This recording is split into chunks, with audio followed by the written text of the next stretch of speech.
Hello दोस्तों, AB classes के online platform में आपका स्वागत है। मैं भानु। आज हम लोग राजनीतिक विचारों के अंतर्गत अरस्तू के राजनीतिक विचारों को देखेंगे। तो सबसे पहले ये देख लेते हैं कि अरस्तू का जन्म कब हुआ था और उनकी मृत्यु कब हुई है। तो अरस्तू का जो जन्म हुआ था बच्चे, वो 384 बीसी में हुआ था और जो उसकी मृत्यु है वो 322 बीसी में है।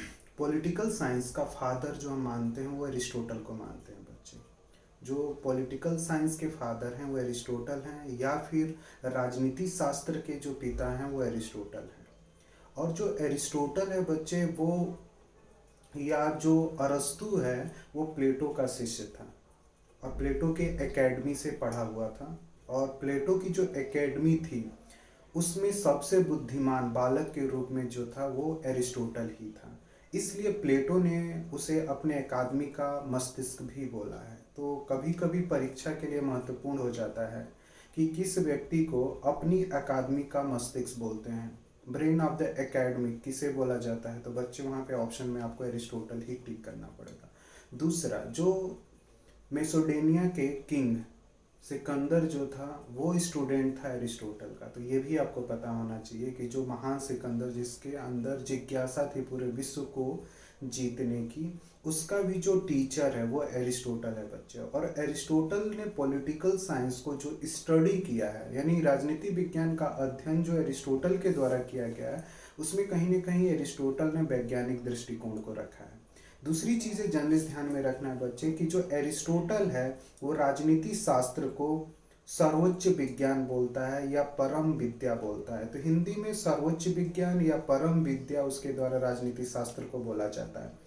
और राजनीति शास्त्र को उसने मास्टर साइंस बोला है। मास्टर साइंस इसलिए वो बोलता है क्योंकि राजनीति शास्त्र के अंदर वो सभी विषयों को क्या करता है, एक रूप से देखता है। उसे लगता है कि राजनीति शास्त्र के अंदर सभी विषयों की एक प्रकार से क्या ओवरलैपिंग है। तो इस वजह से वो राजनीति शास्त्र को मास्टर साइंस या परम विद्या या सर्वोच्च विज्ञान बोलता है। दूसरी जो चीजें ध्यान में रखनी है बच्चे कि जो एरिस्टोटल है और उसका भी अप्रोच और जो दृष्टिकोण था वो दृष्टिकोण ये था कि मनुष्य को एक अच्छा जीवन दिया जाए, यानी सद जीवन के लिए। तो पूरी प्राचीन यूनान की जो फिलॉसफी है बच्चे वो बेस्ड है बेहतर जीवन कैसे प्रदान किया जाए, कैसे लोगों को एक बेहतर जीवन दिया जाए। इस पर ही आप प्लेटो के विचारों को भी देख लेंगे, जो सुकरात थे उसको भी विचारों को देखा जाता है, और जो एरिस्टोटल है उसके विचारों में ही देखा जाता है। यानी गुड लाइफ के लिए ही ह्यूमन पॉलिटिकल कम्युनिटीज का क्या बनता है, पार्ट बनता है।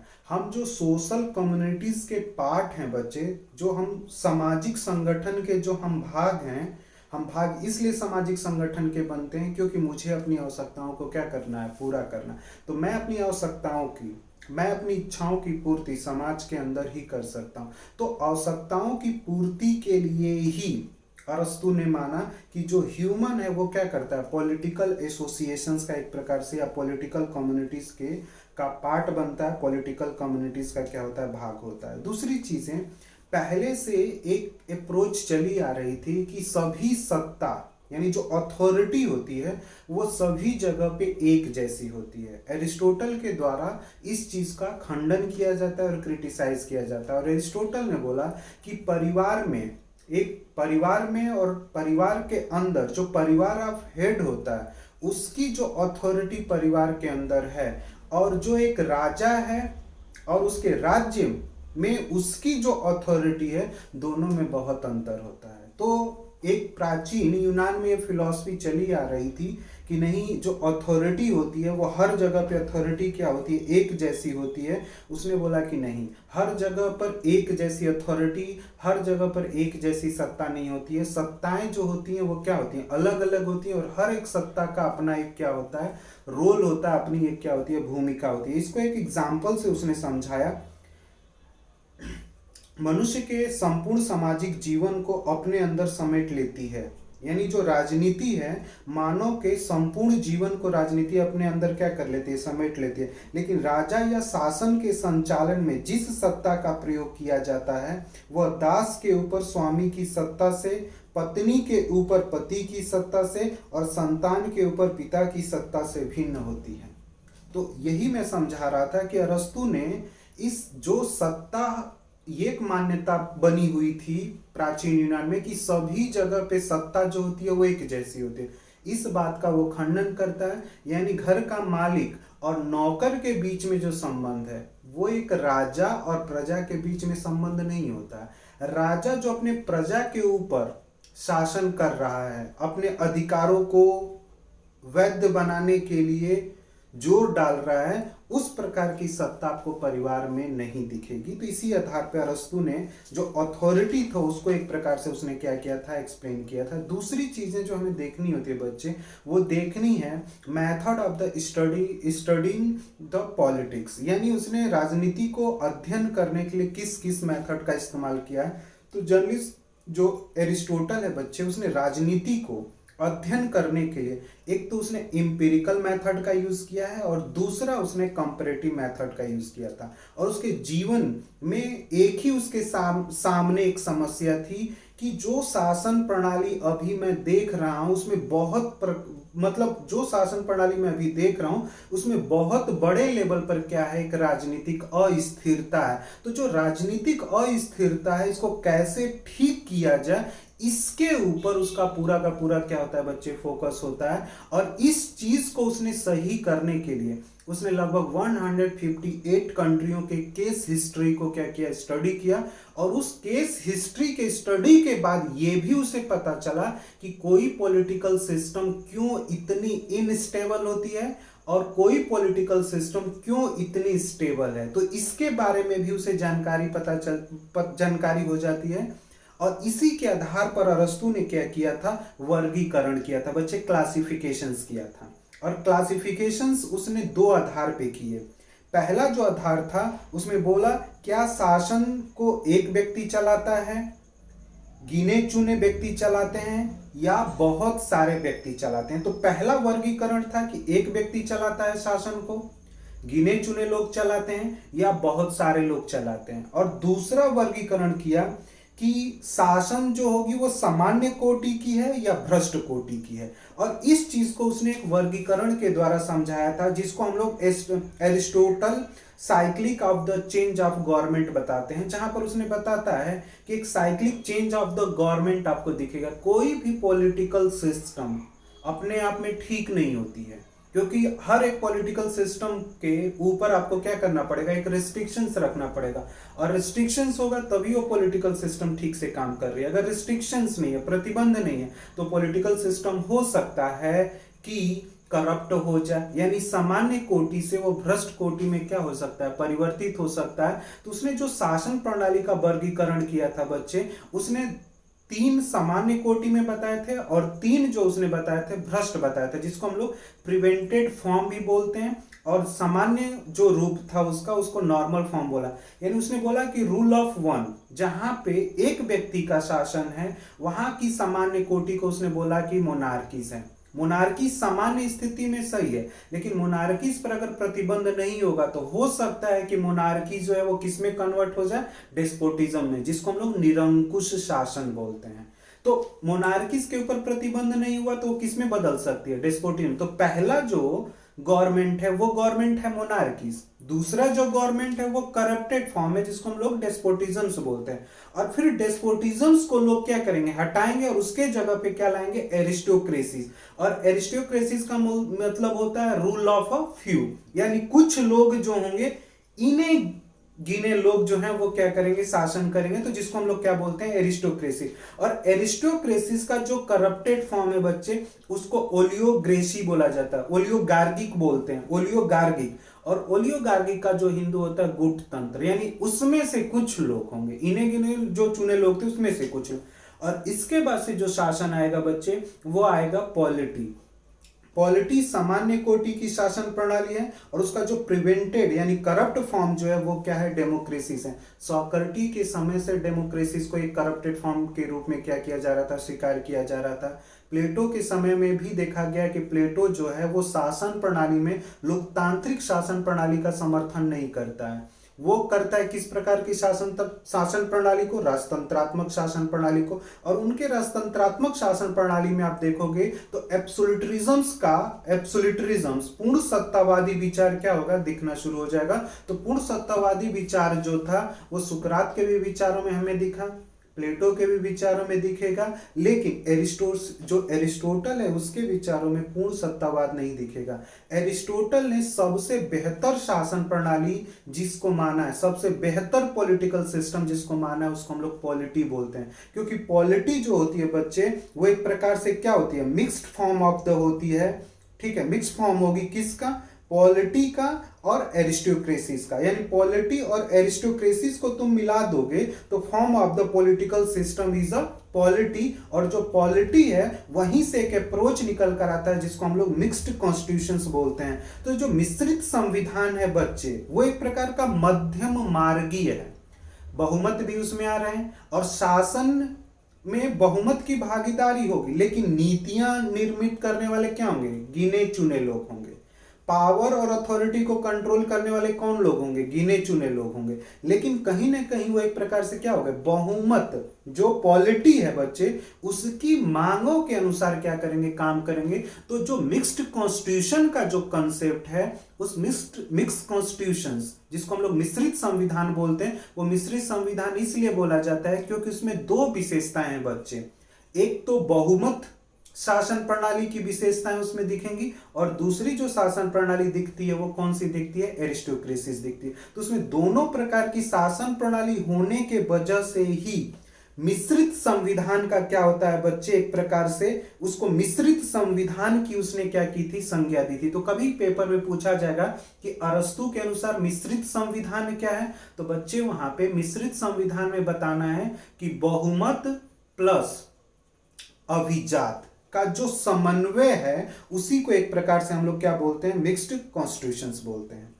दूसरा जब आगे आते हैं बच्चे, तो ये तो मैंने आप लोगों को Aristotle cyclic of change of government भी बता दिया, स्टडी मेथड भी बता दिया। अगला जो एक टॉपिक हमें देखना होता है वो देखना है nature and origin of the state, यानी राज्य का स्वरूप और उत्पत्ति। तो जो राज्य का स्वरूप है और जो राज्य की उत्पत्ति है बच्चे, वो उसने अपनी फेमस बुक पॉलिटिक्स के फर्स्ट सेक्शन में उसने क्या किया है, उसको एक्सप्लेन किया है। तो जो पॉलिटिक्स यानी जो उसकी बुक राजनीति थी, उसके पहले सेक्शन में, प्रथम भाग में, वो राज्य की उत्पत्ति को समझाता है और राज्य के स्वरूप को समझाता है। तो राज्य का अगर नेचर देखेंगे अकॉर्डिंग टू एरिस्टोटल, तो वो क्या है बच्चे, आंगिक है। एरिस्टोटल के अकॉर्डिंग भी अगर आप देखेंगे तो राज्य का जो नेचर है, स्टेट ऑफ जो नेचर है, वो किस प्रकार का है, ऑर्गेनिक है।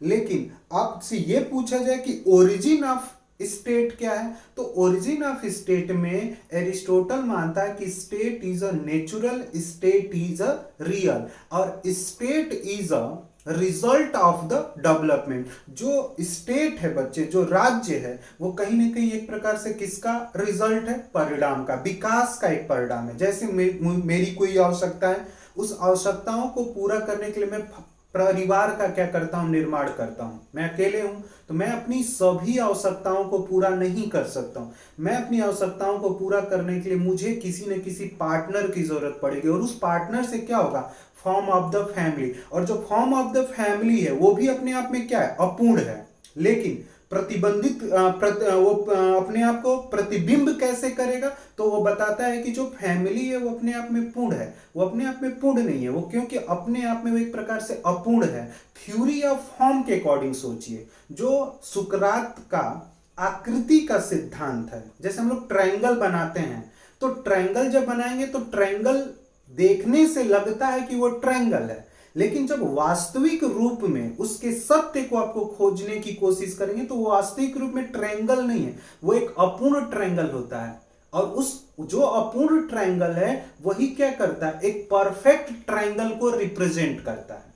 उसी तरह से जो परिवार होता है वो अपूर्ण है, क्यों, क्योंकि मुझे हर एक चीज नहीं आती है, मेरी जो वाइफ होगी उसे हर एक चीज नहीं आएगा, जो मेरे बच्चे होंगे उन्हें हर एक चीज नहीं आए। तो कहीं ना कहीं हम अपनी आवश्यकताओं को पूर्ति करने के लिए, पूरा करने के लिए किसका निर्माण करेंगे, सोसाइटीज का बनाएंगे, समुदाय बनाएंगे, एसोसिएशन फॉर्म करेंगे।